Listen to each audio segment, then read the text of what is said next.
నమస్కారం ఘంటారావానికి స్వాగతం. ముందుగా ప్రధానాంశాలు. ఆసియా మార్కెట్లతో పాటు కుదేలైన దేశీయ మార్కెట్లు. ఆరంభంలోనే 2700 పాయింట్లకు పైగా నష్టపోయిన సెన్సెక్స్.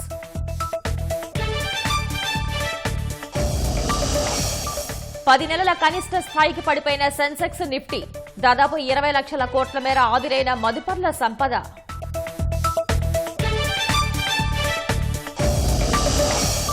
ఆరు 624 మందికి బట్టలు పెట్టి శాశ్వత ఇంటి పట్టాలు పంపిణీ. అవినీతి లేకుండా 1000 కోట్ల ఆస్తిని ఇస్తున్నామన్న లోకేష్. క్వాడ్స్ అక్రమ తరలింపు కేసులో మరో 3 నోటీసులు. నెల్లూరు రూరల్ డీఎస్పీ కార్యాలయంలో విచారణకు పిలుపు.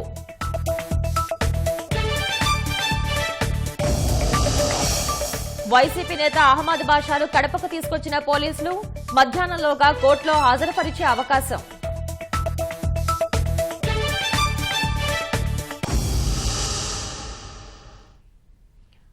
ఆక్వా సమస్యలపై మంత్రి అచ్చెన్నాయుడు కీలక సమావేశం నిర్వహిస్తున్నారు. విజయవాడలో ఆక్వా రంగ నిపుణులు, వ్యాపారులు, అధికారులతో ఈ సమావేశంలో చర్చిస్తున్నారు.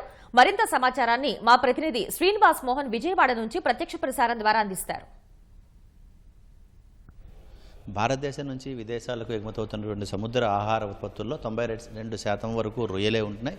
అయితే అమెరికా విధించినటువంటి దిగుమతి సుంకాల కారణంగా ఆక్వా రంగం పూర్తి స్థాయిలో దెబ్బతినే పరిస్థితి తలెత్తింది. ముఖ్యంగా ఆంధ్రప్రదేశ్ రాష్ట్ర జీడీపీలో ఆక్వాకు సంబంధించినటువంటి వాటా ఎక్కువగా ఉంది. ఈ నేపథ్యంలో అమెరికా తాజా విధించినటువంటి సుంకాల నేపథ్యంలో అసలు ఆక్వా రంగం ఎలాంటి ఒడిదుడుకులు ఎదుర్కోబోతోంది. గత 5 ఏళ్ల కాలంలో చాలా వరకు ఇబ్బందులు ఎదురగినట్టుగా కొంచెం కోలుకుంటూ వస్తుంది. ఈ ఏడాది కొంచెం ఆశాజనకమైన ఫలితాలు ఉంటాయని ఆక్వా రంగ రైతులు అలాగే ఎగుమతిదారులు అందరూ భావిస్తున్న సమయంలో అమెరికా విధించినటువంటి సుంకాలతో తీవ్రమైనటువంటి ప్రతికూల వాతావరణమే కనిపిస్తోందని చెప్పి ఆక్వా రంగం పూర్తిగా ఆవేదన వ్యక్తం చేస్తోంది. ఈ నేపథ్యంలో ఇప్పటికే ముఖ్యమంత్రి చంద్రబాబు నాయుడు కేంద్ర ప్రభుత్వానికి ఒక లేఖ కూడా రాయడం జరిగింది. ఆక్వాకు సంబంధించినటువంటి సుంకాల విషయంలో అమెరికాతో సంప్రదింపులు జరపాలని కూడా కోరడం జరిగింది. ఈరోజు ముఖ్యంగా ఆక్వా రంగంలో ఉన్నటువంటి స్టేక్ హోల్డర్లు అలాగే ఆక్వా రంగ నిపుణులు, మత్స్యశాఖ అధికారులతో ముఖ్యమంత్రి ప్రత్యేకంగా సమీక్ష సమావేశం కూడా నిర్వహించబోతున్న నేపథ్యంలో అంతకు ముందుగా రాష్ట్ర మత్స్యశాఖ మంత్రి అలాగే వ్యవసాయ శాఖ మంత్రి అచ్చెన్నాయుడు ఆధ్వర్యంలో విజయవాడలో ప్రత్యేకంగా ఆక్వా రంగంలో ఉన్నటువంటి సాధక బాధకాలపై చర్చించేందుకు విజయవాడలో హోటల్లో ప్రత్యేకంగా సమావేశమయ్యారు. ఇందులో ఆక్వా రంగం రైతులు అలాగే ఎగుమతిదారులు, ఆక్వా రంగ మత్స్యశాఖకు సంబంధించినటువంటి ఉన్నతాధికారులు కూడా ఈ సమావేశంలో పాల్గొన్నారు. ముఖ్యంగా అప్సెడా రాష్ట్ర ప్రభుత్వం ఏదైతే తీసుకొచ్చిందో అప్సెడా సంబంధించినటువంటి విషయాలపై ఇటు మత్స్యకారుల్లోనూ అలాగే ఆక్వా సంబంధించినటువంటి రైతుల్లో అవగాహన కల్పించడంతో పాటు ఇతర అంశాలపై కూడా కూలంకుషంగా ఈ సమావేశం ద్వారా చర్చించబోతున్నారు. ముఖ్యంగా తాజాగా ఏదైతే ఒక ప్రతికూలమైనటువంటి వాతావరణం ఆక్వా రంగంలో తలెత్తిందో, ముఖ్యంగా అమెరికా విధించిన దిగుమతి సుంకాలు అలాగే ఇతర డ్యూటీల విషయంలో ఉన్నటువంటి ఇబ్బందిపై ఎలా ముందుకు వెళ్ళాలి అనే అంశంపై విజయవాడలో ఈ సమావేశం నిర్వహిస్తున్నారు. ఈ సమావేశంలో వచ్చినటువంటి అభిప్రాయాలన్నీ కూలంకుషంగా పరిగణలో తీసుకున్న తర్వాత ముఖ్యమంత్రి నిర్వహించే సమీక్షా సమావేశం తరువాత ఆక్వా రంగంలో ఉన్నటువంటి రైతులను ఏ విధంగా ఆదుకోవాలి అనే విషయంలో ఒక స్పష్టమైనటువంటి వైఖరిని అలాగే స్పష్టమైనటువంటి సూచనలను ఆక్వా రంగ రైతులకు ప్రభుత్వం అండగా ఉంటుంది అనే ఒక సందేశాన్ని కూడా ప్రధానంగా ఇవ్వాలనేది రాష్ట్ర ప్రభుత్వం ఆలోచన. అయితే ఆక్వా రంగంలో ఉన్నటువంటి తాజా పరిణామాలపై మనతో సంబంధించినటువంటి రైతులు అలాగే ఇతర వ్యక్తులు ఉన్నారు. వాళ్ళ అభిప్రాయాలు అడిగి తెలుసుకుందాం.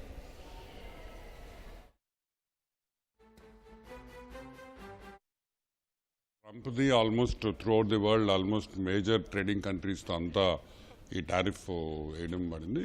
బట్ మోడీ గారు, ప్రైమ్ మినిస్టర్ గారు, సిబిఎన్ గారు, మోడీ గారు ప్లస్ ట్రంప్ గారితో ఉండే ఈక్వేషన్ ఏదుందో చాలా బాగుంది. కాబట్టి పెద్ద ఇనిషియల్ ప్యానిక్ అయితే ఉంది. బట్ ఐ డోంట్ థింక్ అదేం పెద్ద ఇష్యూ కాదు. It will be sorted out అని మాకు నమ్మకం ఉంది. అది ఒకటే కాదు, రైతులను ఏ విధంగా ఆదుకోవాలి. ఇప్పుడు ఆల్రెడీ అప్సడా యాక్ట్ ఏదుందో అప్సడా యాక్ట్ని మొత్తం రాటిఫై చేసేస్తున్నాము. చేంజెస్ తీసుకొని వచ్చేసాం. ఫీడ్ కాస్ట్ ఎట్ట తగ్గియాలి, హ్యాచరీస్ నుంచి వచ్చే రొయ్యలు పిల్లల్ని నాణ్యత ఏ విధంగా ఉండాలి. సో ఇవన్నీ కూడా నెక్స్ట్ 1 monthలో చాలా చేంజెస్ చూడబోతున్నారు. సీఎం గారు ఆక్వా రంగం మీద చాలా శ్రద్ధ పెడుతున్నారు. ఐఎమ్ షూర్ కమింగ్ డేస్లో చాలా చేంజెస్ ఉంటాయి. ఫీడ్ కాస్ట్ నియంత్రణ ఏ విధంగా చేయాలనేది కూడా డిస్కషన్ జరుగుతూ ఉంది. డైనమిక్ ప్రైజింగ్ అనే కొత్త సిస్టమ్ తీసుకొని వస్తున్నాము. తద్వారా రైతులకి ఫీడ్ కాస్ట్ 10 నుంచి 15 రూపాయలు తగ్గించేదానికి ఒక ప్లాన్ చేస్తున్నాము. I'm sure we will succeed అండి.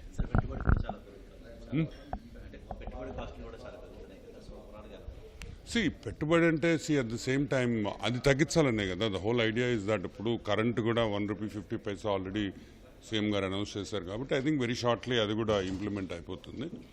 ఓకే, ట్రూ అప్ ఛార్జెస్ అనేది మనం ఏం చేయలేము, ఎందుకంటే అక్రాస్ ద ఇండస్ట్రీ ప్రతి ఒక్కరికి ట్రూ అప్ ఉంది కాబట్టి దాంట్లో మా రోల్ చాలా తక్కువ ఉంటుంది. But feed cost is around 80% of the production is feed cost. So feed cost మేము ₹15-20 తగ్గగలిగితే ఫార్మర్కి అదే పెద్ద బూన్ అవుతుందని, ప్లస్ తద్వారా రాయలసీమ ఏరియాల్లో ఇప్పుడు vannamei tiger fresh water prawn తీసుకొని వస్తున్నాం. అది కూడా ఇంకో 1-2 monthsలో టోటల్ రాయలసీమ ఎక్కడెక్కడ వాటర్ అవైలబిలిటీ బాగుందో అక్కడ కూడా స్టార్ట్ చేస్తాం. పెద్ద ఉండదని నా అభిప్రాయం అండి. ఆఫ్టర్ ఆల్ ఈరోజు 60% of export is from AP కాబట్టి ఇది ఎఫెక్ట్ అయితే మనకి పడిందంటే అసలు ఆక్వా రంగానికే ఇబ్బంది అవుద్ది.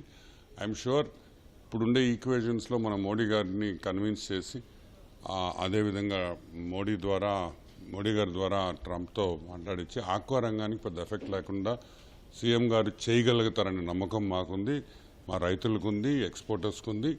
కాబట్టి లెట్స్ వెయిట్, కొంచెం ఓపిక ఉండాలి, వి గెట్ గుడ్ రిజల్ట్స్.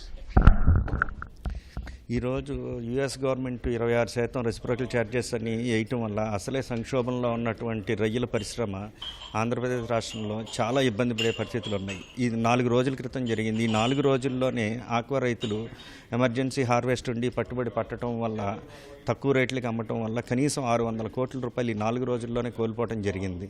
ఈ రకంగా ఉంటే ఆంధ్రప్రదేశ్లో ఆక్వా రంగం మనుగడ అనేది సాగే పరిస్థితి అనేది లేదు.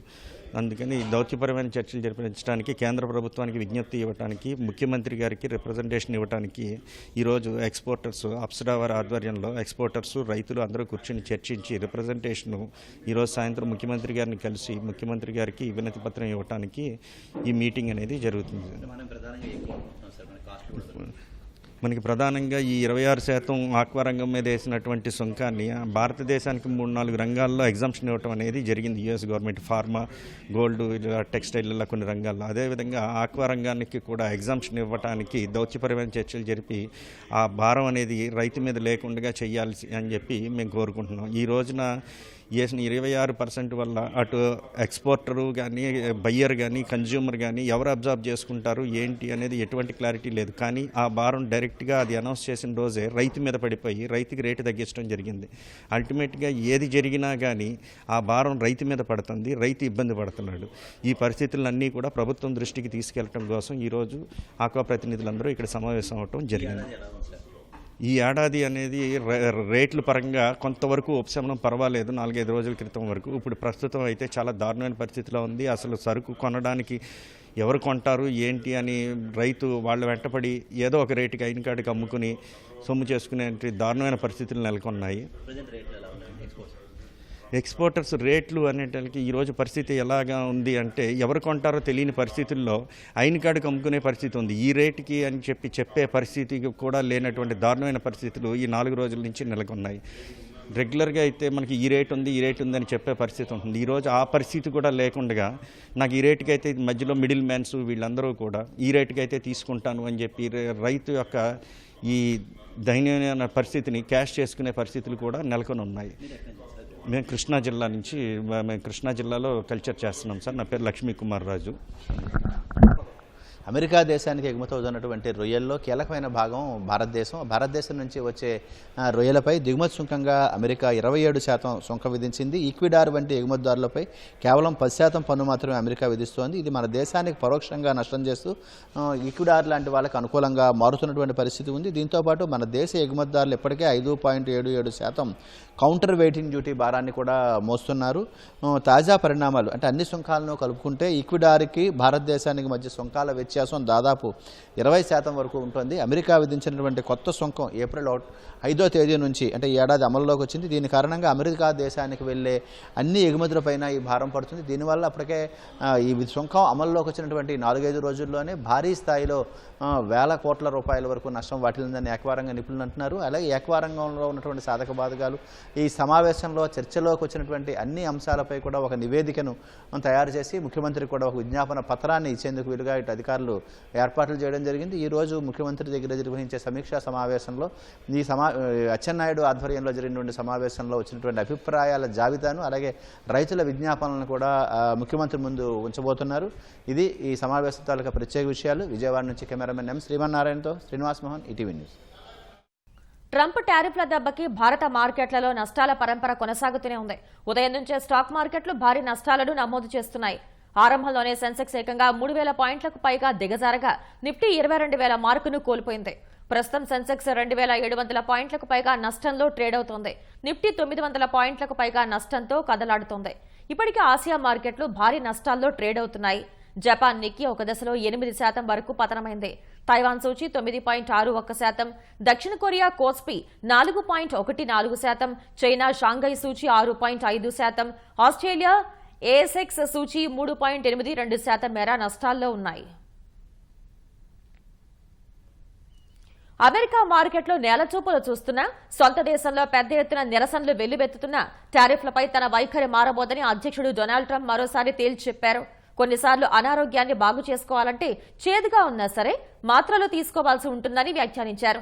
ప్రపంచ దేశాలతో వాణిజ్య లోటు పరిష్కారమయ్యే వరకు సుంకాలు తగ్గించే ప్రసక్తే లేదని తేల్చి చెప్పారు. భారీ అమ్మకాల గురించి ఆందోళన చెందటం లేదని ఆయన చెప్పారు. ఐరోపా, ఆసియా దేశాధినేతలు అమెరికాతో ఒప్పందం కుదుర్చుకోవడం కోసం ఆరాటపడుతున్నారని ఆయన తెలిపారు. వాణిజ్యం లోటు పరిష్కారం అయితేనే టారిఫ్లపై చర్చలకు ముందుకు వస్తామని ఆయా దేశాధినేతలకు చెప్పినట్లు ట్రంప్ వెల్లడించారు. చైనా, ఐరోపా దేశాలతో భారీ ఆర్థిక లోటుకు సుంకాలే తగిన పరిష్కారమని ట్రంప్ అన్నారు. తాను తీసుకుంటున్న చర్యల వల్ల అమెరికాలోకి $1 బిలియన్ ప్రవాహం మొదలైందని చెప్పారు. పాలనా కాలంలో బైడెన్ నిద్రపోవటం వల్ల వివిధ దేశాల మిగులు పెరిగిపోయిందని విమర్శించారు. ప్రజల ఆరోగ్య సంరక్షణపై తమ ప్రభుత్వం దృష్టి సారిస్తుందని ప్రధాని నరేంద్ర మోదీ స్పష్టం చేశారు. ప్రపంచ ఆరోగ్య దినోత్సవం సందర్భంగా సోమవారం మోదీ తన సందేశం విడుదల చేశారు. ప్రజల ఆరోగ్యం, శ్రేయస్సు కోసం కేంద్ర ప్రభుత్వం వివిధ అంశాల్లో పెట్టుబడులు పెడుతుందని నొక్కి చెప్పారు. ప్రపంచ ఆరోగ్య దినోత్సవం సందర్భంగా ఆరోగ్యకరమైన ప్రపంచాన్ని నిర్మించడానికి నిబద్ధతను పునరుద్ఘాటించుకుంటామని ఆయన పేర్కొన్నారు. మంచి ఆరోగ్యం అనేది అభివృద్ధి చెందుతున్న ప్రతి సమాజానికి పునాది అని ప్రధాని మోదీ వ్యాఖ్యానించారు. అల్లూరు జిల్లాలో ఉప ముఖ్యమంత్రి పవన్ కళ్యాణ్ పర్యటిస్తున్నారు. అడవితల్లి బాటా కార్యక్రమంలో భాగంగా పవన్ కళ్యాణ్ డుమ్మిరిగూడ మండలం పెదపాడుకు వెళ్లనున్నారు. విశాఖ విమానాశ్రయంలో పవన్ కళ్యాణ్ కు జనసేన నేతలు ఘన స్వాగతం పలికారు. అనంతరం జనసేనాని విమానాశ్రయం నుంచి రోడ్డు మార్గంలో అల్లూరు జిల్లాకు బయలుదేరారు. పెదపాడులో పవన్ గిరిజనుల్ని కలిసి సమస్యలు తెలుసుకోనున్నారు. మారుమూల పల్లెల్లో రహదారుల నిర్మాణానికి శంకుస్థాపన చేయనున్నారు. పవన్ కళ్యాణ్ రాకతో మన్యంలో సందడి నెలకొంది. పవన్ కు స్వాగతం పలికేందుకు గిరిజన మహిళలు 1000 కళ్లతో ఎదురుచూస్తున్నారు. అరకులోయలో 20,000 మంది గిరిజన యువతతో సూర్య నమస్కారాల ప్రదర్శన జరగనుంది. 108 సూర్య నమస్కారాలతో ప్రపంచ రికార్డు నెలకొల్పేలా ఏర్పాటు చేసిన కార్యక్రమంలో పవన్ పాల్గొనున్నారు.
తాజాంశాన్ని చూస్తున్నాం. రఘురామకృష్ణరాజు కస్టోడియల్ టార్చర్ కేసులో గుంటూరు జీజీహెచ్ మాజీ సూపరింటెండెంట్ ప్రభావతి ఒంగోలు వచ్చారు. ఎస్పీ కార్యాలయానికి మధ్యాహ్నం వస్తానని చెప్పి వెళ్లిపోయారు. ఇక ఇదే అంశానికి సంబంధించిన మరింత సమాచారాన్ని మా ప్రతినిధి రవికృష్ణ అడిగి తెలుసుకుందాం. రవికృష్ణ, ప్రభావతి ఎన్ని గంటలకు విచారణకు వస్తారు? శ్వేత, రఘురామకృష్ణరాజు కస్టోడియల్ టార్చర్ కేసుకు సంబంధించి ఇప్పటి వరకు ప్రకాశం జిల్లా ఎస్పీ దామోదర్ విచారణ అధికారిగా ఉన్నారు. ఆయన ఇప్పటికే విజయపాలతో పాటు కొంతమంది అధికారులను కొంతమంది ప్రైవేట్ వ్యక్తులను కూడా విచారణ చేశారు. ప్రధానంగా రఘురామకృష్ణరాజుకి గాయాలయ్యాయనే విషయంపై నివేదిక ఇచ్చిన జీజీహెచ్ సూపరింటెండెంట్ గా పనిచేసిన అప్పటి జీజీహెచ్ సూపరింటెండెంట్ గా పనిచేసిన ప్రభావతిని కూడా ఈ కేసులో నిందితురాలుగా ఉన్నారు. ఈ సంబంధించిన నివేదిక ఎందుకు తప్పు నివేదిక ఇవ్వాల్సి వచ్చింది అనే విషయంపై విచారణ అయితే సాగుతుంది. రఘురామకృష్ణరాజు ఈ తీవ్రమైన గాయాలయ్యనే విషయం అప్పట్లోనే చర్చనీయాంశమైంది. దానికి సంబంధించిన ఆయన కూడా ఇటీవల ఫిర్యాదు చేయడం జరిగింది. ఈ నేపథ్యంలో తనకు గాయాలైనప్పుడు కూడాను సోపుటెంట్ కొంతమంది రాజకీయ నాయకులు ఇతర వ్యక్తుల ప్రభావాల కారణంగానే తనకు గాయాలు కానట్లు నివేదించారన్నదని ఆయన అభియోగం. ఈ నేపథ్యంలో గుంటూరు జీహెచ్ గా సూపరింటెండెంట్ గా పనిచేసిన ప్రభావతి దీనికి కారణం అన్న విషయంపై విచారణ అయితే జరుగుతుంది. గతంలో ఆమెకు విచారణకు పిలిచినప్పటికీ కోర్టులో తను కొంతవరకు కోర్టుకు వెళ్లి తన విచారణకు రాకుండా ఉండడానికి ప్రయత్నాలు చేశారు. తర్వాత బెయిల్ అయితే ఇవ్వకుండా అరెస్ట్ కాకుండా ఉండడానికి బెయిల్ వరకు వెళ్లకుండాను విచారణకు మాత్రం అనుమతించాలనే విషయంపై కోర్టు ఆదేశాలు ఇవ్వడం కానీ గతంలోనే ఈమెను విచారణకు పిలిచారు. గతంలో ఒకసారి ఈమె వచ్చి ఉదయం నుంచి సాయంత్రం వరకు విచారణకు ఎత్తుకున్నారు. అయితే మళ్ళీ మరోసారి పూర్తి స్థాయిలో విచారణ చేపట్టాలనే ఉద్దేశంతో విచారణాధికారి ఎస్పీ దామోదర్ కోర్టుకి అడగడంతో ఈ రోజు రేపు ఆమెకు విచారణకు పిలిపించారు. అయితే ఈమె ఈ రోజు ఉదయం 10 గంటల సమయంలో స్వయంగా కారులో వచ్చి ఎస్పీ కార్యాలయానికి వెళ్లారు. అయితే కొద్దిసేపు అక్కడ ఉండి మళ్ళీ తిరిగి వెనక్కి వెళ్ళిపోయారు. ఆమె మళ్ళీ 1 గంటల సమయంలో తిరిగి విచారణకు హాజరవుతామని ఆమె తెలిస్తే అధికారులకు తెచ్చి బయటకు వెళ్లారు. అయితే రెండో పూట అయితే ఈ విచారణ సాగుతుంది. ఈ రోజు రెండో పూట, అదేవిధంగా రేపు కూడా విచారణ సాగించే అవకాశాలు ఉన్నాయి. ధన్యవాదాలు రవికృష్ణ. ₹1 అవినీతి లేకుండా 1000 కోట్ల రూపాయల ఆస్తిని మంగళగిరి ప్రజలకు అందిస్తున్నామని మంత్రి లోకేష్ తెలిపారు. మన ఇల్లు మన లోకేష్ కార్యక్రమంలో భాగంగా 3వ రోజు మంగళగిరి డాన్ బాస్కో పాఠశాల వద్ద పేదలకు శాశ్వత పట్టాలు పంపిణీ చేశారు. పట్టు వస్త్రాలు, పసుపు, కుంకుమ పెట్టి పట్టాలు అందించారు. మంగళగిరి ప్రజల కోసం తెచ్చిన శాశ్వత ఇళ్ల పట్టాల జీవో రాష్ట్రమంతటా అమలయ్యేందుకు ఉపయోగపడిందన్నారు. ప్రజలు ఎప్పుడు ఏ సమస్యతో వచ్చినా పరిష్కరించేందుకు తలుపులు తెరిచే ఉంచుతానని లోకేష్ భరోసా ఇచ్చారు. ఆంధ్ర రాష్ట్ర చరిత్రలో ఎక్కడ జరిగిన విధంగా ఒక మంగళగిరి నియోజకవర్గం కోసం జియో తీసుకొస్తే ఆంధ్ర రాష్ట్రంలో పేద ప్రజలందరికీ పనికొచ్చే విధంగా జరిగింది తల్లి. ఇప్పటికీ 7,000 మంది దరఖాస్తు చేసుకుంటే దాంట్లో 4,000 మంది కేవలం ఒక మంగళగిరి నియోజకవర్గం నుంచి ఉన్నారు తల్లి. ఈ 5 రోజు కార్యక్రమం 3,000 కుటుంబాలకి ఈరోజు ఇంటి పట్టాలు ఇస్తున్నాం. ఈ కార్యక్రమం అయిన తర్వాత ఆ పట్టాలని మీరు రిజిస్టర్ చేసుకోవచ్చు. 2 సంవత్సరాల్లో ఆ పట్టాన్ని కూడా అమ్ముకునే హక్కు మీకు ఎన్డీఏ ప్రభుత్వం కల్పిస్తుంది తల్లి. 5 రోజుల్లో సుమారుగా 1000 కోట్ల విలువైన, అంటే మార్కెట్ వాల్యూ 1000 కోట్లున్న భూమిని ఉచితంగా ఈరోజు ఎన్డీఏ ప్రభుత్వం మీకు అందజేస్తుంది తల్లి. ఈరోజు 1000 కోట్ల రూపాయల విలువైన ఆస్తి మీకు ప్రభుత్వం అందిస్తుంటే దాంట్లో ₹1 అవినీతి లేకుండా మేము చేశాం తల్లి. అది ఎన్డీఏ ప్రభుత్వానికి ఉన్న చిత్తశుద్ధి. అహర్నిశలు మీకోసం కష్టపడడానికి మేము సిద్ధంగా ఉన్నాం. ఆనాడే చెప్పా, మీకు ఏ సమస్య ఉన్నా మా ఇంటి తలుపులు 24 గంటలు మీకు తెరుచుంటుందని ఈ సభాముఖం తెలుపుకుంటూ, అంతేకాదు తల్లి, ఇక్కడ చిల్లపల్లి గారు ఉన్నారు. ఆయన మెడికల్ డెవలప్మెంట్ కార్పొరేషన్ చైర్పర్సన్. దశాబ్దాలుగా మనందరికి ఒక కళ ఉంది తల్లి. ప్రైవేట్ డాక్టర్లు వచ్చి నాకు చెప్పారు హాస్పిటల్ మీరు కట్టాలి అని చెప్పి. అమ్మా ఈరోజు నేను గర్వంగా చెప్తున్నా, 2వ క్యాబినెట్ మీటింగ్లో అప్రూవల్ తీసుకొచ్చాను. 13వ తారీఖు, ఏప్రిల్ 13వ తారీఖు దానికి శంకుస్థాపన కూడా మన ప్రభుత్వం ఇవ్వబోతుంది. ఒకే ఒక సంవత్సరం 12 నెలల్లో ఆ పని పూర్తి చేసే బాధ్యత మటుకు చిల్లపల్లి గారు తీసుకుంటున్నారు తల్లి. పోలీస్ స్టేషన్ అప్గ్రేడ్ చేస్తున్నాం, ట్రాఫిక్ పోలీస్ స్టేషన్ అప్గ్రేడ్ చేస్తున్నాం. ఈరోజు పార్కులు, చెరువులు అభివృద్ధి చేస్తున్నాం. చేనేత సోదరులకి ఒక హ్యాండ్లూమ్ క్లస్టర్ ఏర్పాటు చేస్తున్నాం. మన దగ్గర ఎక్కువ మంది స్వర్ణకారులు ఉన్నారు, వాళ్ళ కోసం ఆనాడే చెప్పా జెమ్స్ జ్యువెలరీ పార్క్. బంగారం మనం ఏమన్నా ఆభరణాలు ఏమన్నా డిజైన్ కానీ తయారీ కానీ అమ్మకాలు మొత్తం ఒక మంగళగిరి నియోజకవర్గంలో జరగాలి. మెరుగైన పని మనోళ్ళకి తెలియాలి, స్కిల్ డెవలప్మెంట్ జరగాలని చెప్పాను. దాన్ని కూడా స్వీకారం చుట్టాం. నా లక్ష్యం ఒకటే, భారతదేశంలో నంబర్ 1 నియోజకవర్గం ఏదంటే ఆలోచిస్తే దానికి చిరునామా మంగళగిరి చేసే బాధ్యత మీ లోకేష్ తీసుకుంటాడని ఈ సభాముఖం తెలుపుకుంటూ, నాకు ఇంత అద్భుతమైన అవకాశం ఇచ్చిన మంగళగిరి ప్రజలందరికీ పేరు పేరున నా హృదయపూర్వక ధన్యవాదాలు తెలుపుకుంటూ మీ అందరి దగ్గర నుంచి సెలవు తీసుకుంటున్నా. మంత్రి లోకేష్ చేతుల మీదుగా ఇళ్ల పట్టాలు అందుకున్న లబ్ధిదారుల్లో ఆనందం వెల్లివిరుస్తోంది. ఇళ్ల పట్టాలు పంపిణీ చేసి మంత్రి లోకేష్ తమను తోబుట్టువుల్లో ఆదరిస్తున్నారని లబ్ధిదారులు హర్షం వ్యక్తం చేస్తున్నారు. ఇది మంచి ప్రభుత్వం అని చెప్పేందుకు ఇంతకంటే నిదర్శనం ఏముంటుందన్నారు. దశాబ్దాల నాటి కళ ఇన్నాళ్లకు నెరవేరుందంటున్నారు. చాలా ఎదురు చూస్తున్నాము, ఈ రోజు నెరవేరింది. లోకేష్ బాబు సందర్భంగా పట్టా ఇచ్చారండి. ఇంటికి మేము తిరగలేదండి, వచ్చింది లోకేష్ బాబు వస్తాడు మాకు ఇస్తాడు అని మేము ఆశతో ఉన్నాం. అలాగే వచ్చి ఇచ్చాడు, మా కోరిక నెరవేరింది. మేము లోకేష్ బాబుని గట్టిగా మళ్ళీ రావాలని కోరుకుంటున్నామండి. లోకేష్ బాబు గారికి నమస్కారం. మాకు ఇళ్ల స్థలం వచ్చి 18 సంవత్సరాలు అయింది సార్. మాకు పట్టా వచ్చే పట్టా రావడానికి ఇంత టైం పట్టింది, 18 సంవత్సరాలు. ఈ 18 సంవత్సరాల నుంచి మాకు ఇల్లు ఉన్నా కూడా ఉపయోగపడలా. ఇల్లు వచ్చింది అంటే 2 పిల్లలు ఉన్నారు, చదివించుకోవటానికి ఎడ్యుకేషన్కి దేనికి ఉపయోగపడలేదు ఆ ఇల్లు అనేది. ఇప్పుడు పట్టా మేము అసలు అడగలేదు అన్నని, కానీ అన్నయ్య పిలిచి చక్కగా పసుపు కుంకంతో ఒక ఆడపిల్లని పిలిచి ఇచ్చినట్టు, పుట్టింటికి వచ్చి పట్టా తీసుకొని వెళ్ళినట్టు, ఒక ఆస్తి మనకి కట్నం ఇస్తారు కదా ఆడపిల్లలకి, అలాగే చక్కగా కట్నం ఇచ్చి పంపించినట్టు పసుపు కుంకుమ పెట్టి చక్కగా తీసుకొచ్చి మా పట్టా మాకు అప్పచెప్పారు. మీ ఇల్లు మీ ఇష్టం, మీకు ఉపయోగపడాలి మీ ఇల్లు ఉంటే అనేది అన్న వచ్చి 10 నెలలకే మాకు మా పట్టా అందుకోవటం జరిగిందనమాట. చాలా చాలా హ్యాపీగా ఉంది సార్. ఇలాంటి రాజకీయం అనేది ఎప్పుడైనా కానీ మనకు ఉండాలి.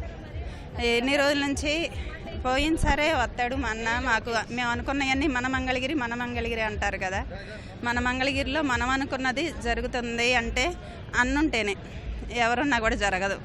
ఎప్పుడైనా కానీ ఇంకా అన్న వెనక తగ్గడు, ఎప్పుడైనా వస్తారు. మేము 15 సంవత్సరాల నుంచి వెయిట్ చేస్తున్నాము పట్టాల కోసం. 15 సంవత్సరాల నుంచి మాకు ఎవరు ఇవ్వలేదు. ఇప్పుడు లోకేష్ గారు వచ్చి మాకు ఇచ్చినందుకు చాలా సంతోషంగా ఉంది. మేము 10 సంవత్సరాల నుంచి ఉంటున్నామండి ఇల్లు కట్టుకొని. ఈ 10 సంవత్సరాలకి ఇప్పుడు ఇచ్చారు పట్టాలు, అంతా బాగానే ఉందండి. 15 సంవత్సరాల నుంచి ఇబ్బంది పడుతున్నాము, ఇదిగో ఇస్తాం అదిగో ఇస్తామని మమ్మల్ని చాలా బాధలు పెట్టారు. ఇప్పుడు లోకేష్ బాబు గారు మొన్న రక్షబంధలో అనుకుని నెరవేర్చారు. మాకు అందరికీ సంతోషం. ఈ రోజున మాకు పట్టాలు ఇచ్చినందుకు ఆయనకి ధన్యవాదాలు. 20 సంవత్సరాల నుంచి మేము ఉంటున్నాం సార్. అసలు ఇక్కడ ఏమి రావు, ఇక్కడ ఏమి ఉండవు, ఎక్కడి నుంచి వచ్చారు అక్కడికి వెళ్ళిపోండి అన్నారు సార్. కానీ ఏంటంటే పట్టుదలకి మేము అలాగే ఉన్నాము, అద్దెలు కట్టుకోలేక. ఉన్నందుకు ఏంటంటే లోకేష్ గారు మాకు ఈ ఒక్క పని మాత్రం జీవితాంత శాశ్వత స్థలం ఇచ్చేశారు. ఇక మాకు ఇబ్బంది లేదు, లోకేష్ గారికి తిరిగే లేదు. ఆ ప్రభుత్వం చెత్త ప్రభుత్వం, ఈ ప్రభుత్వం మంచి ప్రభుత్వం. అది నా పేరు జిపి రాజేశ్వరి అండి. ఈ ప్లేస్ గురించి మేము ప్రయత్నించాం.